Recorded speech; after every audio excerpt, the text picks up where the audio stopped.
Action షురు టెర్రరిస్టుల ఇండ్ల పేల్చివేత కాశ్మీర్లో ఉగ్రవాదుల ఏరివేత ముమ్మరం దక్షిణ కాశ్మీర్లో 14 మంది టెర్రరిస్టుల లిస్టు విడుదల దేశవ్యాప్తంగా కొనసాగుతున్న పాకిస్తాన్ పౌరుల గుర్తింపు వెనక్కి వెళ్లిపోయేందుకు ఇయాలే డెడ్ లైన్ అక్రమంగా ఉంటున్న బంగ్లాదేశీల కోసం గాలింపు బార్డర్లో కొనసాగుతున్న కాల్పులు బంకర్లలోకి జనం రక్షణ మంత్రి రాజ్నాథ్తో ఆర్మీ చీఫ్ మొత్తం మీద నిన్న జమ్మూ కాశ్మీర్లో మన భారతదేశానికి సంబంధించినటువంటి ఆర్మీ జవాన్స్ ఇల్లు పోయి సోదా చేస్తున్నటువంటి వాళ్ళ ఆధార్ కార్డులు ఐడి కార్డులు వాళ్ళు అనుమానాస్పదంగా ఉన్నారా టెర్రరిస్టులకు సంబంధించి ఉన్నారా లేకపోతే నిజంగా కాశ్మీరీ ప్రజలైనటువంటిది జల్లెడబడుతున్నారు జమ్మూ కాశ్మీర్లో.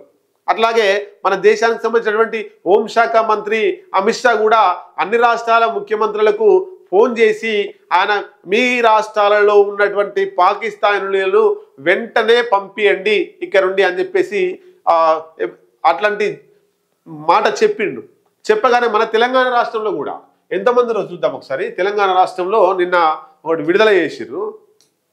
ఎంతమంది మన పాకిస్తాన్ వాళ్ళు తెలంగాణలో ఉన్నారు, వాళ్ళు ఎప్పటి వరకు డెడ్ లైన్ ఉన్నది అనేటువంటిది ఒకసారి చూద్దాం.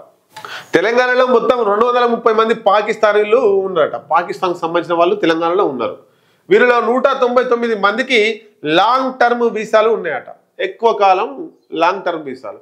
కేంద్ర హోంశాఖ ఆదేశాలతో ఈ లాంగ్ టర్మ్ వీసాలు ఉన్న వారి జోలికి వెళ్ళలేదు.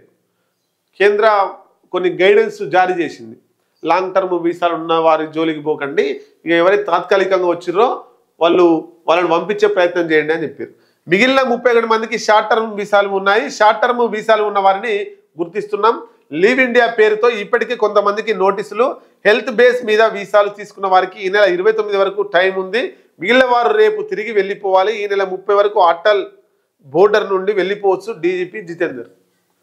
230 మంది పాకిస్తానీలు ఉంటే 199 మంది లాంగ్ టర్మ్ వీసాలు ఉన్నారు. మిగతా 31 మంది షార్ట్ టర్మే ఉన్నారు. కాబట్టి వాళ్ళను బయటికి పంపిస్తున్నారట. ఏ ప్రమాదం ఏ రూపంలో వస్తుందో తెలియదు కాబట్టి వాళ్ళు నిజంగా తెలంగాణకి ఎందుకు వచ్చిర్రు, ఈ షార్ట్ టర్మ్ వీసాలు తీసుకొని తెలంగాణలో ఏమన్నా బాంబ్ బ్లాస్ట్ కోసం వచ్చిర్రా, తీవ్రవాదుల వాళ్ళు ఏమన్నా ఇన్ఫార్మర్సా, ఇక వాళ్ళ మీద డౌట్ ఉంది కాబట్టి మా దేశం వద్దు అని చెప్పేసి ఎవరు చెప్తున్నారు? మన డీజీపీ నిన్న ప్రెస్ మీట్ పెట్టి చెప్పిండు జితేందర్. రైట్, ఇది మొత్తం మీద టెర్రరిస్టుల మీద ఉక్కుపాదమే మోపుతున్నది మన భారత ప్రభుత్వం.